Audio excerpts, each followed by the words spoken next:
Kinibingelele lapho emakhaya futhi ngaphinde ngabuya futhi ngumsasazela intokazi yakhona la Mtsingo wamaJoze matshe isigodi ngithi nje hlala nami kuso sonke lesikhathi mlalelo wangiphathela okuningi la ufana ukuthi ukuzwe ngempela uvule indlebe ngempela uzwisisa ukuthi ngabe kuthiwani nazi ke nathi sesikhatheni esinjani isikhathi esimatasa ngani njoba nazi nokuthi siyokhetha phela ngomhla 29 May kuyo lenyanga kusele ayibo angazi ukuthi ngabala ngithini njengamanje ngihleli nonobhala waKwaZulu Natal ngaphansi kweqembu iATM uzokachaze ukuthi ngabe ungubani osukapi ngaphambi kokuba ehlala odabeni ukuthi emsusela asuka khona waze wafika la bekuyini kangaka njengamanje soke sizothi ngabe ungubani oqhamukaphi siyakwemukela mnumzane asibonge mama sibingelele wena sibingelela abalaleli bakho uSipho waKambhalo unobhala weATM kwaZulu Natal njengokusoshilo siphuma kwinhlangano yeAfrican Transformation Movement njengoba uza kwethu osuka la kwiNEC yeATM size la eMsinga ngoba sinqanqa abantu ukuthi abantu ngomhla ka29 basivotela kodwa ikuphi ke sikuthembisayo ebantwini ngizokwenza isibonelo nje esincanyane umsakazo sithi intsha yethu ayisebenzi ubheka ama states akaZulu Natal wona amabi kakhulu 43% while the second largest in the country uphinde futhi ubheka ukuthi okuncane lokuthiwa ama basic services ekufanele ngabe anikezwa umphakathi awafiki amanzi nje ugesi konke lokho kodwa uma bebuya abasemandleni babuya bathi kwayibona sizonilethela amanzi uzibuza umbuzo ukuthi labantu bebesembusweni for more than 30 years kodwa labantu still namanje bathi basazoletha amanzi imfula ikhona zikhona indlela iATM ezaziyo engazisebenzisa ama technologies ukushintsha amanzi emifula ukuze abantu bakithi babe namanzi ezindlini zabo akuyona into enhle umsakazi ukuthi emalokishini amanzi ayaphuma noma kangaphinda acishe kodwa ayaphuma khona emagcekeni kodwa kuyindawo zethu zasemakhaya amanzi awakwazi ukuba semagcekeni yenziwa yini leyo nto yenziwa ukuthi isystem ebikade ikhona yayakhelwe vele ukuthi umuntu osemakhaya akaqhubeke nokuhlupheka umuntu osedolobheni akaphile kangcono iqembu ke leATM yiko enye yezinto lezi ezinake kakhulu ukuthi abantu basemakhaya abathole ama services njengomuntu ohlala edolobheni okwesibili intsha yethu ayisebenzi yini enza ukuthi intsha yethu ingasebenzi abanye bethu bafundile abanye bethu abafundanga kodwa nalabo abafundile abayithola imisebenzi yini izinto abazifundele akuzona lezi zinto ezidingwa umnotho waseMzantsi Afrika ngizokwenza nje isibonelo la eMzantsi Afrika sinegolide sine diamond sine platinum ngibale sinane Ethereum wonke umuntu ophethe cellphone Ethereum unayo wonke umuntu obukela iTV Ethereum kwakhe endlini unayo sinayo la eSouth Africa kodwa ayisetshenziswa noma ayenziwa yithina ayiprocesswa yithina iprocesswa ngaphandle iyambiwa la eMzantsi iphumele ngaphandle abantu bakaZulu Natal kuyimbiwe ikhona kaZulu Natal abekho abantu abasaziyo isimbiwa ukusibona ngaphandle kwalabo abasebenzayo ngoba siyasetshenzwa uma sesetshenzwe sithathwe sikhishelwe ngaphandle sibuye kuthina sekuyi expense kuyinto ekufuneka siyithenge more than into efanele ngabe yithina abantu abayithathe bayikhiphela ngaphandle bayidayisa ngizokwenzela isibonelo nje umsakazi sengizodlulela kwinto eqondene nentsha ke manje uzothola ukuthi umuntu ombe isimbiwa eSouth Africa if kuthiwa wena umsakazi uproduce ibar yegold e2 kg mayiphuma la eSouth Africa yangaphandle uwedwa wena ukhiphelo 2 bar but uma ufika ngaphandle ikhanda imisebenzi yabantu aba more than 20 it's more like times 20 of abantu abazothola lo msebenzi wakho kanjani mayiphuma igolide angithi iphumile bar kodwa mayifika ngaphandle kuze kuqoqwe ngisho idust yayo uzwe ukuthi kukhona abantu abagqoka izinto ezithile kuthiwe lento ine touch of gold meaning ayina golide but ine touch yayo i-touch of gold yi-dust yegolide thina ke sithi aziphume la zine touch of gold ukuze zifike ngaphandle zingakhandi imisebenzi leyo misebenzi kube siyayibala ngabe sithi times wena times 20 people plus 20 people but okwamanje wena okhanda imisebenzi yabantu abawu20 ngaphandle ngamanye amazwi umnotho wala uyaphuma uyokwenza abantu bangaphandle uyonothisa abantu bangaphandle bangahlupheki abantu bangaphandle bengahlushwa ama-mineral resources, natural mineral resources onazo wena eMzansi. Ngibuye-ke msakazi khona lapho simele njenge-ATM into ethi asikhande nama-factory in all districts and all municipalities. Ngizokwenzela nje isibonelo. Kukhona lento esetshenziswayo kulezi indawo zokudla ekuthiwa ama-toothpick. Sesaze sayithenga nathi sayifaka emakhaya. I-toothpick nje utshani lobu kumuntu osemakhaya kodwa kulaba ke ababuye bazisebenzise lolukhuni abakhi la esihlahleni bazenzela bathatha lokho kubhalwe made in China. Insipho oyisebenzisayo endlini ibhalwe made in China. Uthatha i-TV made in China, umbhede made in China, itafula made in China, usofa, yonke into, impahla egqokayo made in China. Yini uhulumeni okhona akazimisela ukusiza umnotho nentuthuko yabantu bethu, abafundisa ukukhanda i-TV, abafundisa ukukhanda i-toothpick, abafundisa ukukhanda isiye sithi ke njengeqembu le-ATM i-district ne-district ayibone engakwazi ukuproduce lokho ekwazi ukuproduce within the district. Umnotho awuhlale within umzinyathi district, umsinga municipality. Uma kuwukuthi kukhona into ozimisela ukuthi okay thina singaproduce lokho, usuke eMsinga uye eDandi, okwaseDandi kuze eMsinga, usuke lapho nase idlula ke umsakazi izifike ngisho emawadini. Uma kuwukuthi iwadi engala idecide ukulima esivunweni esikhiphayo idayisela abangaphesheya, nabangaphesheya badayisele lokho izinto ezibasic, toothbrush msakazi, ithawula, yonke lento made in China. Imali ichaza ukuthi imali yalezi zinto ikhona, kodwa uhulumeni akanayo akanaso isifiso lento esingathi mhlambe yiwill, akanayo iwill yokuletha lo mnotho back ebantwini. Instead une-will yokuthi osomabhizinisi abakhulu bathathe trillions of rands. Uma ungase uhambe emsakazo uyibheke lento engishoyo, you'll find ukuthi in one year eSouth Africa izinto eziodwa kwamanye amazwe ezizinto ezisebenza each and every day insipho ziodwa, imali yokuorder lento is close to 14 trillion rands. Bayasibuza ke emsakazo kwenye indawo ukuthi kungani sithi singakwazi ukukhanda imisebenzi yabantu abawu 1 million in 1 year.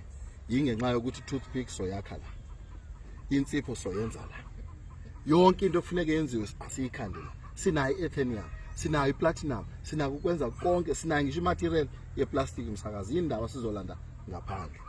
Sengivala ke msakazi ingaze ngishawe isizwe. Msakazi abantu bokufika ngiphatheke kabuhlungu bekade ngixoxa nabafowethu besikhathi sihleli nabo bentsha la. Mawungena la Pomeroy, yebo, sekuyiSolomon Linda. SekuyiSolomon Linda. Mawuhamba khona lowo mgwaqo usuke la uqala khona uhamba uze uyofika la ugcina khona, uyazi umnotho ukhona, uyawubona ngezitolo. Kodwa umnotho esikhona kuona thina njengabantu abampisholo yilo wamafruit. Ngemva kwamafruit kukhona izitolo zabantu bokufika. Ukusuka nje ekuqaleni uhamba uze uyofika ekugcineni. Labantu bokufika yonke lento abayifakile lapha siyayidinga, kodwa isetshenzwa yibona. Sithi ke thina lo mnotho omncane obizwa nge-microeconomy mawuvalwe, uvalele ukuthi usetshenzwe kuphela abantu baseMzantsi Afrika. Uma kuwukuthi kula eMsinga akuba abantu baseMsinga aba-owner leza zitolo, whether baz-owner as individuals or baz-owner as ama-co-ops, but akungabonakala abantu bokufika beza kuthina bezothatha umnotho, ngoba kuwuthatha umnotho ukuthi uthenga ucarpet emntwini wangaphandle onga-affectwa ngisho i-tax, wena eku-affectayo uma kuwukuthi udayisa la ngaphambili. Ngoba kuyimali oyikhokhayo, ikhokhela istand sakho, kukhona imali ye-tax khona lapho, but yena kwi-rent ayikhokhayo i-tax ayikho, and awuthathe wonke umnotho njengobunjalo awukhiphe ngaphandle kwe-South Africa. Ngizwa kahle kakhulu lapha ekhaya sisekhona yithi laba saxoxa lona udaba lolu ne-ATM. Nakho lapha engikhona ke manje. Mhlambe kukhona konke osukubalile noma kungakakubala osazokubala. kukhona mhlambe enizobhekelela ngakho kwezolimo. Yeah. Sime ngento eyodwa ke kwezolimo. Sithi siyisizwe kufanele sifunde ukudla izinto esizikhiqize ngokwethu. Ingakho ngizwe ngithi kuzoba khona uhwebo esiluhlongozayo olwaka Ward 16, Ward 17, Ward 18, Ward 19. If abantu bangalaba decide ukuthi thina esikuhlanganisayo umbila, abangale ba decide esikuhlanganisayo ikabishi, abangale esikuhlanganisayo imfuyo ukudayisa inyama, abanye badayisa lokho. Kodwa esikumele kakhulu ukuthi umuzi nomuzi awuvuka ube nengadi. Umuzi nomuzi ingakho silwa udaba lokubuyiswa komhlaba, lento ekuthiwa iland ngikhohlwa igama lakhona, but ilento yokuthi asibuyise umhlaba ubuyele ebantwini. Noma ngabe ubuyele ebantwini through government, but awubuye expropriation of land without compensation. Siyimele leyo nto, yenye yezinto siyimele. Ingakho ke kuphoqelekile ukuthi asikwazi ukushiya izinto esizidla isinkwa sidependa kwikhampani eyayibizwe kudala yaqashwa yaba nabelungu. Kukhona abantu bakithi abasebenzile khona lapho kodwa abakwazi ukwakha emakhaya. Yini yenza bangakwazi ukuzenzela emakhaya? Ingoba uhulumeni akanayo iwill yokusiza umuntu wakithi ukuthi lezi zinto azenzele. La eMsingi isinto esidliwa la eMsingi fanele ngabe senziwa la eMsingi, senziwa abantu bala eMsingi. I-economy yakhona ibalelwa kubantu baseMsingi. Ngakho ke kwezolimo uma sesithi one household one garden and one household one farm, sizama ukuthi wonke umuntu kufuneka azi ngokubaluleka kokudla into oyikhiqize ngokwakho. Ngizokwenzela isibonelo nje, kudayiswa inyama lapha kulezi izitolo engeke ngiyibize ngoba bangase bangisuka uma bengazithola la. Kudayiswa kodwa inyama othola ukuthi yabulawa 3 months ago. Thina sifuyile siyayazi inyama efikayo negazi layo sanda kuchitheka. Yini singafuni ukuzenzela? Sizeke thina msakazi ukuze sifundise abantu ukuthi lento siyakwazi ukuyenza. I-system ebikhona yokucolonizer iyona eyakhanda ukuthi abantu baze bazi ukuthi asikwazi ukwenza lutho. Sikhala ngamathuba omsebenzi msakazi, iqiniso. Kodwa i-system eyayikhona yokucolonizer uma singabreaka lento ekuthiwa i-education system, ingane encane yomlungu yafundiswa ukuphatha imali. Thina ngokuthi vela sinayo sikwazi ukufundiswa ngalokho. Kodwa uma singafundiswa lokho kungashintsha ilizwe lethu ukubheka phambili. Nakho lapha engikhona ke manje nje khona sesiyahamba sesela ngakhona.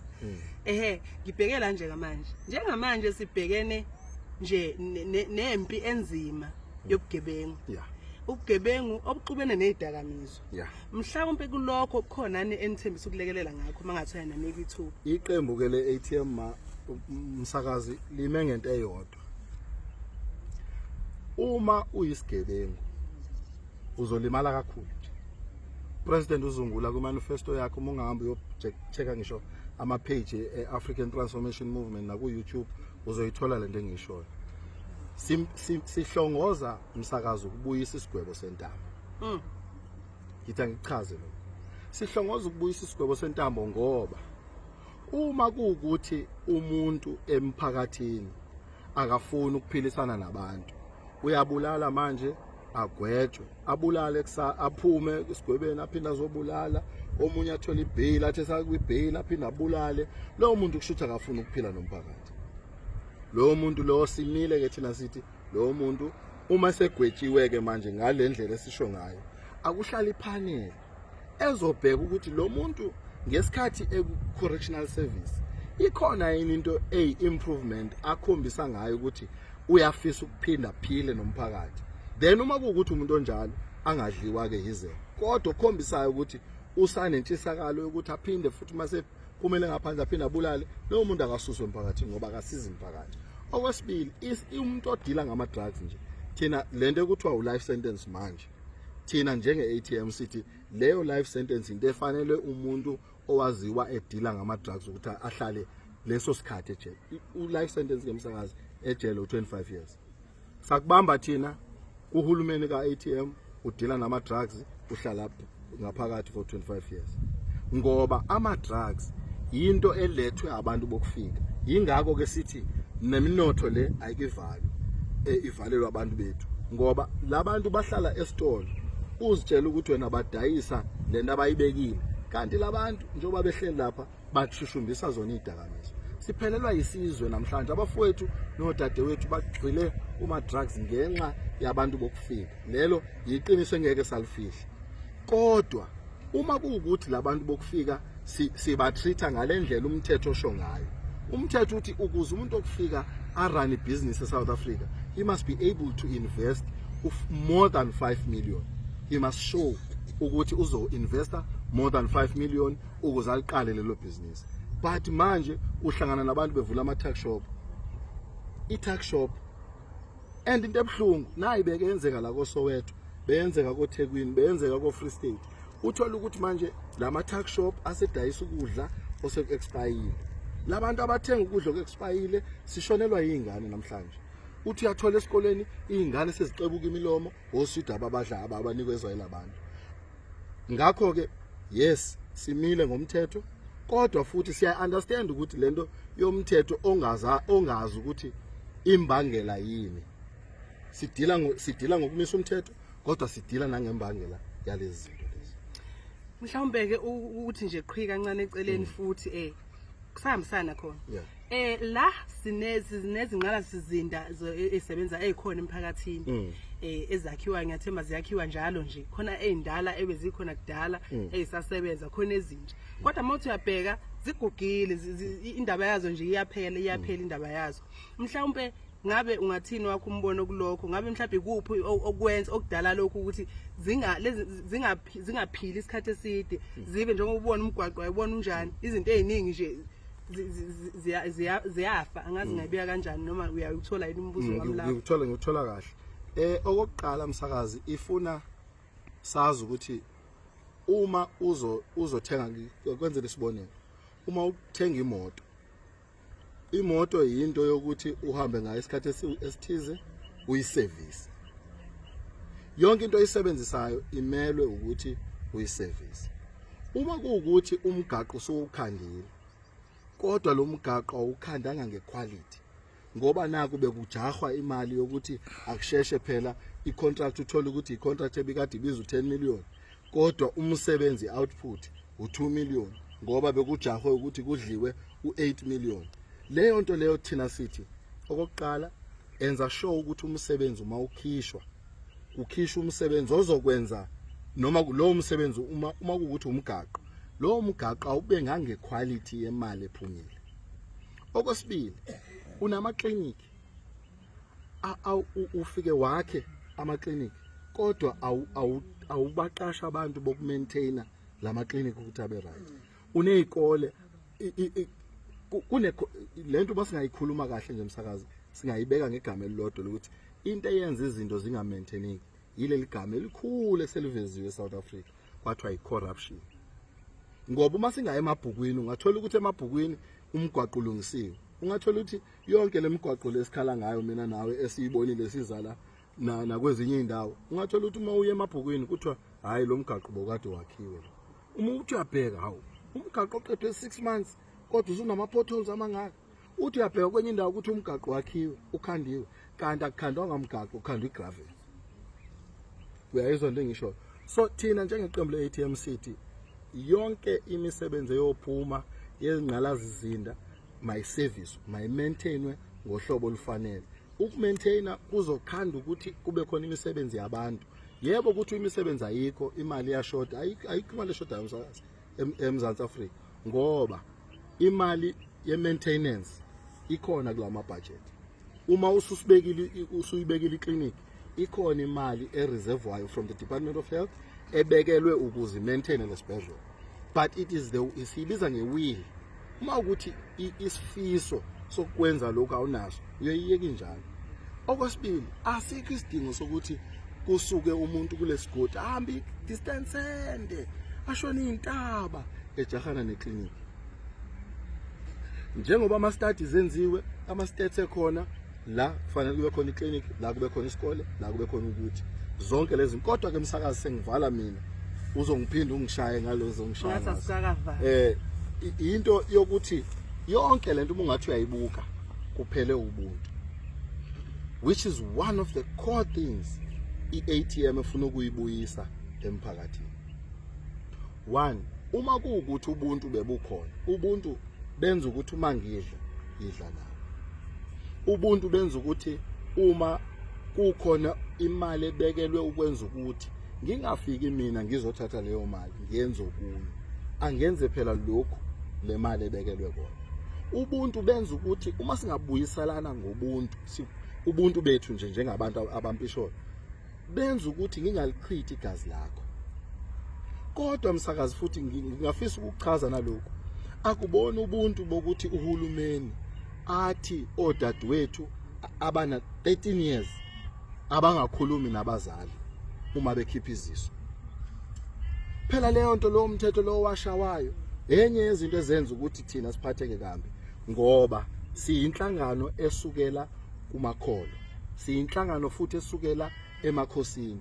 Akubona ubuntu bethu ukuthi umuntu engaphuphunyelwe, kodwa lo muntu uhlangane seke ngene ekliniki ayikhiphe.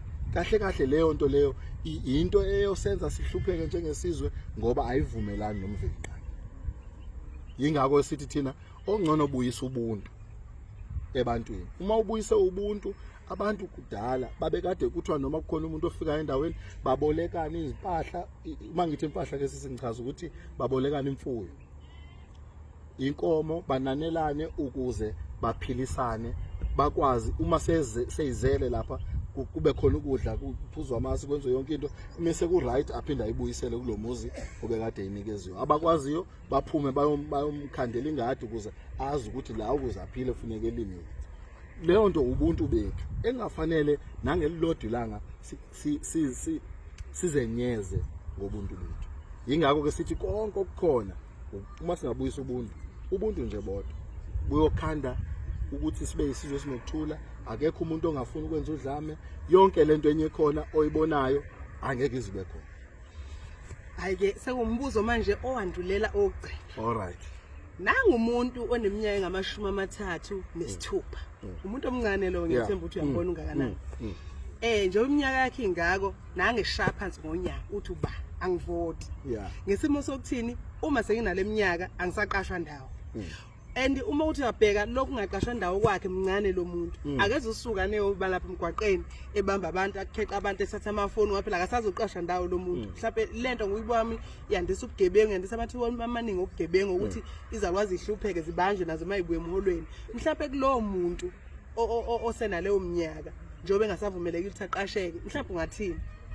Elakho lithini mayikubikela ethi cha mina angisavoti ngoba ngisaqasheki. Yingakho ke thina msakazi lapha kwezinye zezinto zethu ezibhekelela abantu abasha sikhuluma, siyenzile lento msakazi. Mhlawumbe ngiqale lapha eThekwini municipality sinekhansela elilodwa, ngithi ngikuchaze, sinekhansela elilodwa elifike lapha yana lahlangana namanye amakhansela, bathi uma bebuka babona ukuthi okungcono abasebenzisane namapha amaqembu ukuze umasipala ume kahle.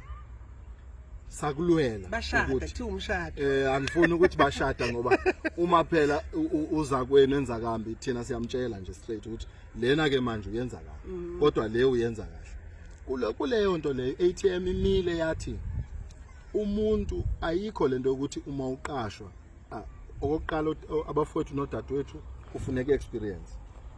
Okwesibili uma bese befika ku 35 bayaphelelwa ubusha babo. Kodwa futhi lo muntu lo ungathi akahamba ayofuna impesheni ngeke ayithole. Kuzothiwa uma efika empesheni kuthiwe mncane. Salwa yaze yaphasa into ethi eThekwini municipality, ungayibuza ungayibheka msakazi. eThekwini municipality into ye experience si scratch off indaba ka 35 years as a cap. Ngoba umuntu omusha thina simazi ukuthi ugcina ku 45. Ngoba baze bathi bona labelungu ngixoxele ngimsakazi bathi abelungu life begins at 40, but eSouth Africa life ends at 35 ngenxa yohulumeni ongenayo ingqondo yabantu. Ngoba uhulumeni onengqondo yabantu yazi ukuthi ama systems ebengwakhandile ebengam-accommodate umuntu othize. Therefore ngokufundela i-economy khona, but manje ngoba sekufuneka si-transit enye into abangayifuni uhulumeni okhona ukuthi lento ye-transformation, complete transformation abayifuni. Kanti uma singayisebenzisa lento kuthiwa i-complete transformation, akukho sidingo sokuthi umuntu angaqasheki azabe na 45. Lo muntu obekuphi angithi ubefunda kwa-edu iminyaka emithathu, ufundile from grade R ke noma grade 1 ngokwanamhlanje, sub A ngesikhathi sakudala, waze wafika ku-matric noma standard 10. Uma esifika ku-standard 10 uhulumeni umile uthi angeke ukwazi ukusebenza ndawo, hamba uye e-college noma uhamba uye e-varsity. Lo muntu aspende 3, 4, 5, 6, 7 years. Khona ngisho odokotela abangaqashiwe bebefundiselwani uma kuwukuthi ingqondo yokukhanda imisebenzi ibingekho. Lo muntu ke manje sespende sonke lesikhathi waze wafika ku-30, 35, 34. Uzofika futhi wena njengohulumeni uthi once ube na 35 awusaqasheki. Into enjani le? Ukuphela kobuntu. Ngoba ukube ubuntu bukhona, uyazi ukuthi umuntu mengasebenzi akunandaba, angaba na 60, angaba na 50, angaba na 25, angaba na 17. Uma kuwukuthi lo muntu ufuna umsebenzi, wena njengohulumeni enye yezinto zakho ukwenza sure ukuthi umuzi nomuzi uyaphila. Ubuntu busho kanjani? Mlalelo lwami lapha ekhaya kuseyithi sisahleli khona la njengoba sixoxa lolu daba silibhizi silibhunga nje impela. Ake ngibheke kuzakwethu ukuthi ngabe awukhona umbuzo akanawo. Khona zakwethu. Sibingelele kubalalele emakhaya uma sithodla nobingelelayo. Siyabonga kakhulu nje la kunobhala weqembu le-ATM.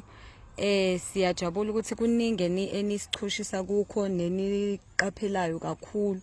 Ngifuna kodwa ke sibuye sibheke la kwezolimo osuke wathi ukuzithi ukuyithinta kancane.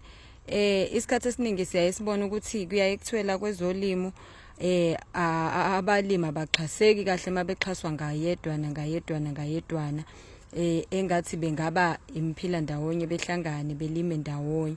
Kodwa futhi masithi siyakubheka lokho esikhathini esiningi kube ngathi kuyasebenza makusaqala, kodwa ukuhamba kwesikhathi kubuye kuphelele. Uma uthi uyabheka mhlambe kuyaye kube khona izinhlaka ezishodayo ukuthi mhlambe abafundisekanga kahle kuzona, njengoba sazi ukuthi mhlambe kuyaye kudinga ukuthi kube nama portfolios akhona ukuthi mhlasimpe kukhona ozobhekelela ukuthi izinsiza kusebenza lezi njengogandaganda ba-maintainwa kanjani, baqikelelwa kanjani ukuthi baphatheke kahle. Amadiphu siwaklina masekunjani, ukulungisa umhlabathi, iluphi uhlobo lokunisela lokudinga ukuthi lwenziwe. Mhlambe zikhona izifundise ningazenza kulezo zinto ukuthi uma ngabe abalimi sebexhasiwe ngalezo zinto, ukhona yini mhlawumbe abantu abazothathwa beyofundiswa ukuthi sinakekela kanjani izinto zokusebenza ezisuke zilethiwe, amasimu ethu siwagcina kanjani, mhlawumbe engagcini sekuthi sitshalile ikabishi ngiyalinganisa selizogcina selisikhiphela amakhasi ayelo. Yini okumele siyibheke? Umhlabathi wethu siwuchecka nini makunjani? Mhlawumbe ezintweni ezikanjalo ukulekelela nje abalimi nabafuyi makuzoshintsha izikhathi zonyaka, mhlawumbe ukuthi yini okumele beyenze imfuyweni yabo ingagcini bafela. Mhlawumbe sike sibone sekuthiwa kunesifo esibhidlangile esikhaleni siyathathelana izinto ezikanjalo. Mhlawumbe ninazi izinhlelo enizenzayo ukulekelela nje kakhulu abafuyi nabalimi. Asibonge umsakazi. Uyabona ngizobuyisa lento ebengichaza kuza kwenu la. Uma kuukuthi yonke into uyenza ngobuntu. Uma uke waqala iprogram yokuthi uyasiza, ungabi nayo iprogram yoku-inspector ngemva kwayo. Emva kwe-inspection ube neprogram eyesibili eyi-second phase, singayibiza nge-second phase, ezofixa izinto ezibonwe ama-inspectors.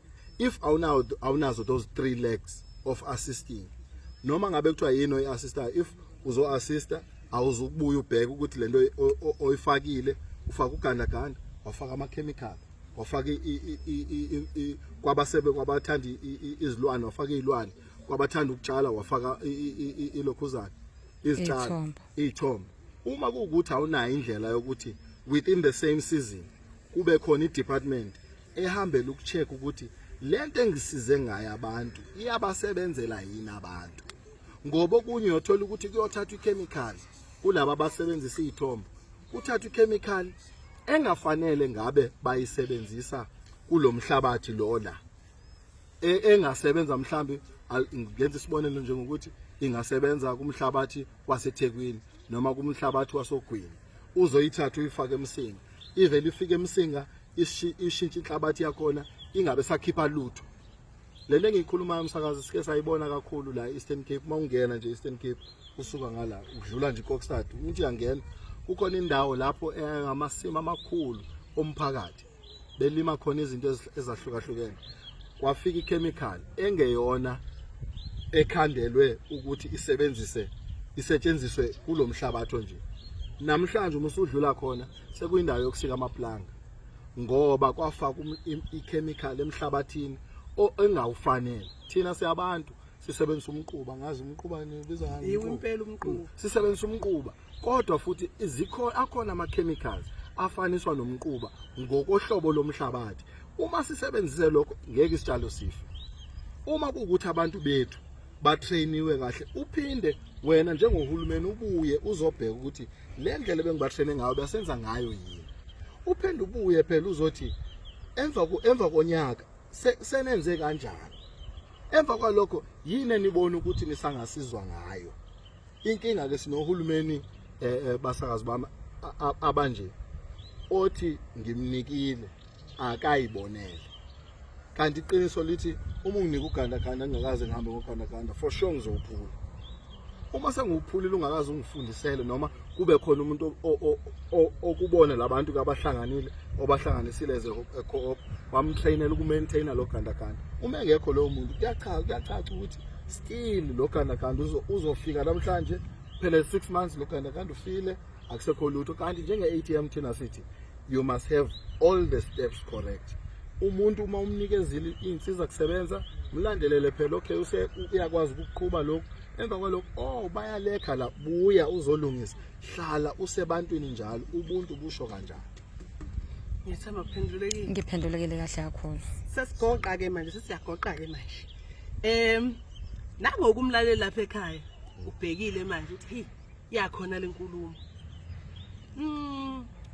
mayithi nje uthatha isinqumo sokuthi cha ke ngivotele ATM yini enihluke ngayo sengifuna lokho kodwa nje ke manje lokho enihluke ngakho ke manje emva kwalokho hayi siphethile okay angisekho entanyeni yakho nezembe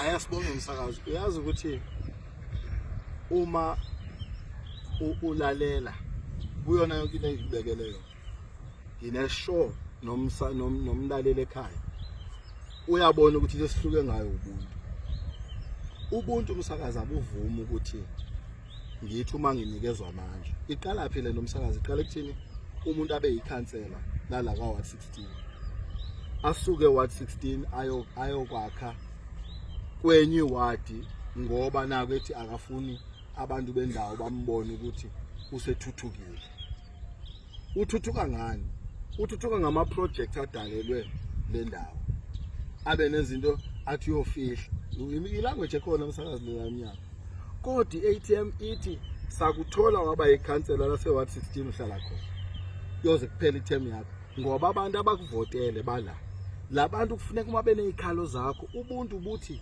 uma kuukuthi ngibekwe ngaba umholi wabantu abantu abafinyelele kumina ngale ndlela bengibanqanqa ngayo amavoti abakwazi ukubuyela kumina ubuntu bukhanda ukuthi ungabi umuntu ozothi kubekwe izimali for i-service delivery wena uzisebenzele for personal gain ubuntu bubuyisa uthando ngoba into esiphelele manje njengoba ubona kukhona nababulala nayo kukhona abafakelana ama drugs kukhona benza lokho khona benza lokho yonke leyo nto kungabi khona kothando uthando suluthatha uthando suluthatha kumveli nqangi owasidalayo wasinikeza ubuntu as the basic principle yokuphila kwethu eMzantsi Afrika nase-Afrika yonkana ayikezwa la kakhulu mhlawumbe amazwi akho okugcina ke njengamanje sesiphethile inkulumo yethu sesingezwa nje amazwi akho okugcina abheke emphakathini kubantu abasha upresident wethu nangu uvuyo lethu uzungula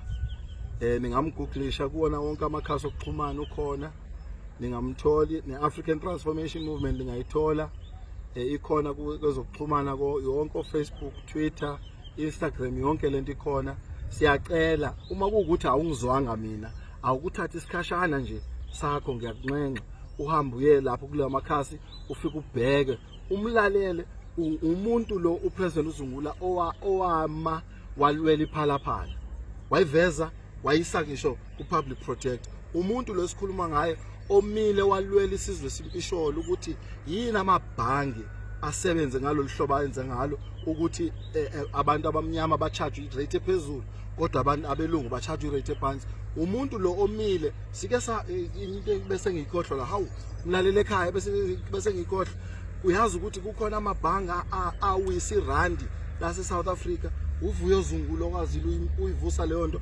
atshela abhalele umongameli ukuthi laba bantu laba bekufanele amabhange wonke bekufanele ngabe ayachargewa for i-treason ngoba avukele umbuso ngokuwisa umnotho wethu uyena lo muntu esithi mvoteleni ebalalele emakhaya African Transformation Movement iATM uzobona